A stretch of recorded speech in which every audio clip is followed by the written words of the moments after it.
آج کے شو میں سندھ کے اہم مشیر معاونین خصوصی عہدوں سے سبکدوش، اثرات کیا؟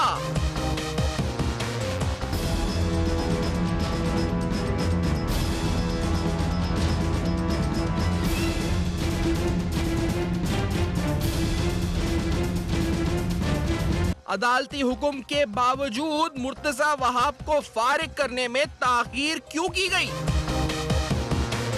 پیپلز پارٹی کے دعوے کی قانونی حیثیت کیا؟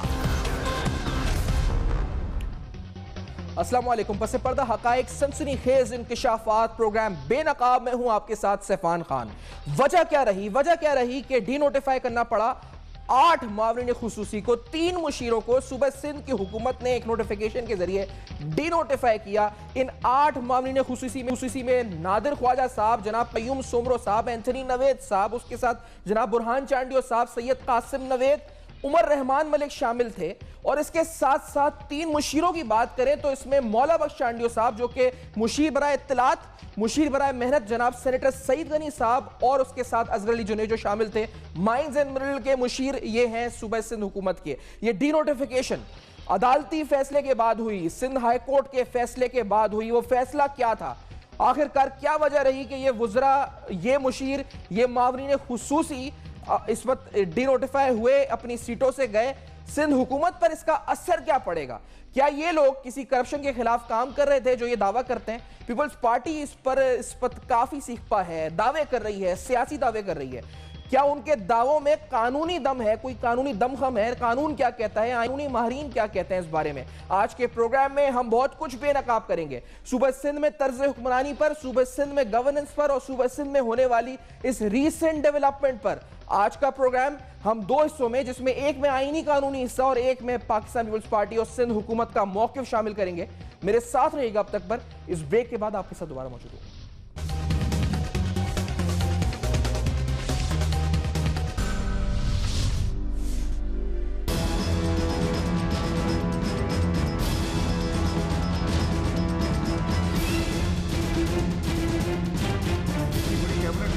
کام بھی نہیں ہے، پر آپ انشاءاللہ تعالیٰ پوری کیبنٹ کو کام کرتے ہوئے نظر آئیں گے۔ آپ خود کہیں گے جی جو ہے ہم سے کام نہیں ہوتا، آپ لوگوں کے ساتھ۔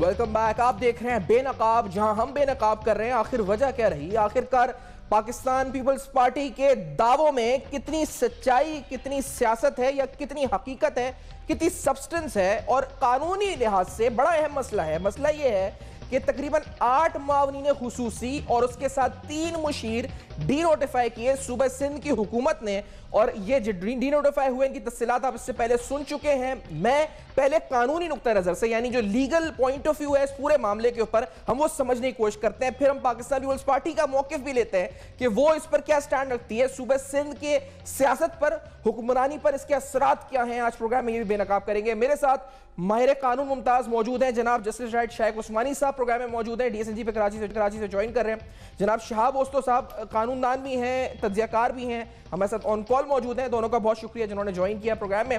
شائخ عثمانی صاحب، سر یہ جو سندھ ہائی کورٹ کا پہلے فیصلہ، پھر سندھ حکومت نے ڈی نوٹیفائی کیا مشیروں کو، اور پھر یہ کہا کہ یہ ہمارے ساتھ زیادتی ہوئی، سر یہ بات سندھ حکومت اور پیپلز پارٹی کا دعویٰ کتنا سچ ہے، کتنی سیاست ہے؟ آئین اور قانون کیا کہتا ہے اس فیصلے کے بارے میں جو فیصلہ سامنے آیا؟ جسٹس صاحب دیکھیے، جہاں تک کہ آئین ہے، آئین میں اس میں پرائم منسٹر کو یا پریزیڈنٹ کو پاورز ہیں کہ وہ پرائم منسٹر کے ایڈوائس پر 5 ایڈوائزرز اپوائنٹ کر سکتا ہے اور اس کے ٹرمز اینڈ کنڈیشنز ڈٹرمن کر سکتا ہے۔ اور پروونشل گورنمنٹ کے لیے یہ ہے کہ اس میں بھی 5 ایڈوائزرز چیف منسٹر اپوائنٹ کر سکتا ہے، خود اپوائنٹ کر سکتا ہے، لیکن کوئی اس کی گنجائش نہیں ہے کہ ٹرمز اینڈ کنڈیشنز وہ خود بنا سکتا ہے کہ نہیں بنا سکتا۔ اور بہر صورت ایڈوائزرز جو ہیں ان کو منسٹر کا سٹیٹس نہیں دیا جا سکتا۔ اچھا، تو سر یہ تو مطلب اس فیصلے کو پھر آپ کس نظر سے دیکھتے ہیں؟ فیصلہ صحیح ہوا فیصلے کے اندر یقینی طور پر عدالت کا فیصلہ ہے، اس فیصلے کا احترام کرتے ہیں، عدالت کا احترام کرتے ہیں پیپلز پارٹی، لیکن تنقید کر رہی ہے. آپ کو لگتا ہے اس تنقید میں جان ہے یا پھر یہ معاملہ صرف سیاست کی جا رہی ہے اس ایشو کو لے کر؟ جس صاحب دیکھیے، جو پٹیشن جب فائل ہوئی تھی تو اس میں یہ کہا گیا تھا کہ جو رولز ہیں، گورنمنٹ کے رولز ہیں، اس کے تحت چیف منسٹر کو کوئی پاورز نہیں ہے کہ وہ ایڈوائزر یا اسپیشل اسسٹنٹس اپوائنٹ کر سکے، اور یہ کہ جو اپوائنٹمنٹس ہوئی ہیں وہ انکانسٹیٹیوشنل ہیں. تو اس پہ جب یہ پٹیشن گئی ہائی کورٹ میں تو ہائی کورٹ نے اس کو ایکسیپٹ کر لیا پٹیشن کو، اور یہ ڈکلیئر کر دیا کہ ایڈوائزرز نہیں اپوائنٹ کر سکتے. تو اس بیسس پر پھر ان کو نوٹیفیکیشن ایشو کرنی پڑی فائنلی. پہلے تو انہوں نے کافی دیر کی اس میں، لیکن جب ان پہ دباؤ پڑا اور جب کنٹیمپٹ آف کورٹ کی نوٹس پڑی تو اس کی وجہ سے انہوں نے ان کو ڈی نوٹیفائی کر دیا. صحیح، ٹھیک ہے. مین میرے خیال میں کنٹینشن یہ تھا کہ وہ ایڈوائزر ہوتے ہوئے منسٹر کی پوزیشن ہولڈ کر رہے تھے، صحیح، جو کہ سراسر قانون اور آئین کے خلاف ہے. اچھا سر، منسٹر کی پوزیشن ہولڈ کر رہے تھے. شاہ بسو صاحب یہ کس طرح سے ہے کہ کیا سیلریز ڈرا کر رہے تھے؟ کہتے ہیں ہم تو، شاہ بسو صاحب کہتے ہیں جو معاونین خصوصی ہیں ایک دو ان سے بات ہوئی، ایڈوائزر سے بھی، اور تھوڑی دیر میں ساتھ بھی ہوں گے، وہ کہتے ہیں ہم نے سیلریز اس طرح وڈرا نہیں کری ہیں. یہ اس میں معاملہ کیا ہے؟ کیا سیلریز وڈرا ہوئی ہیں، منسٹرز کا سٹیٹس انجوائے ہوا ہے ایڈوائزر ہوتے ہوئے؟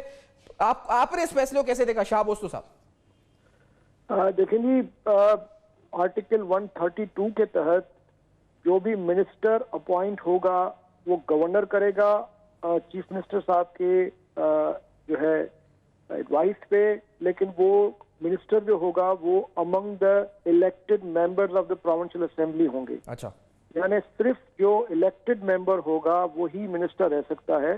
البتہ یہ ضرور ہے کہ آرٹیکل 130 کلاس 9 میں کہ ایک منسٹر اگر اپنی سیٹ گوا دیتا ہے تو وہ 6 مہینے تک منسٹر رہ سکتا ہے، لیکن پھر اس کو الیکٹ ہونا ہے، ورنہ وہ اپنی منسٹریل پوزیشن جو ہے وہ گوا دے گا. یعنی جو اس میں بنیادی بات ہے وہ یہ ہے کہ صرف elected member of the provincial assembly minister ہو سکتے ہیں.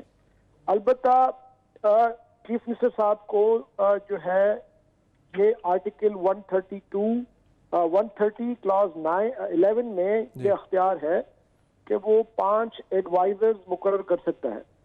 اب ایڈوائزرز کی جو کیٹیگری ہے بالکل ڈفرنٹ ہے. جیسے میں نے پہلے گزارش کی کہ ایڈوائزرز چونکہ الیکٹڈ نہیں ہوتے اس لیے وہ منسٹر نہیں بنتے، تو ایڈوائزرز کی جو پریولیجز ہیں، جو پرکس ہیں، وہ ایڈوائزر ایکٹ کے تحت ان کو ملتی ہیں. اس میں شاید کوئی 20,000 کے قریب تنخواہ ہے یا کچھ اس طرح کے پرکس ہیں ملا کے.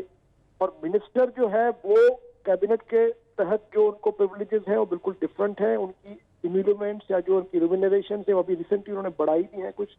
تو شاہ صاحب یہ سب کچھ غیر قانونی تھا، اس کا مطلب یہ سب کچھ غیر قانونی طور پر ہوا ہوا تھا، یہ منسٹرز معاونین خصوصی یہ سارا معاملہ اٹ واز آل انلیگل، یہ سب انلیگل تھا، یہ آپ کہتے ہیں شاہ صاحب؟ آپ دیکھیں جی، میں سمجھتا ہوں کہ چونکہ ہمارا جو کانسٹیٹیوشنل ڈسپنسیشن ہے ملک میں پورے، خاص طور پہ پروونسز میں، ایک تو 18th امینڈمنٹ کے بعد اس میں کافی تبدیلیاں آئی ہیں، اور پلس جو اوور آل ہماری جو ہمارا آئینی ڈھانچہ ہے وہ ابھی پوری طرح ایوالو نہیں ہوا، کیونکہ کافی عرصے تک ڈیموکریسی کو ڈیریل کر دیا جاتا ہے، یا کنٹرول ڈیموکریسی آ جاتی ہے، یا امینڈمنٹ ہوتے ہیں کانسٹیٹیوشن میں، تو کلیئر پکچر بن نہیں پاتی.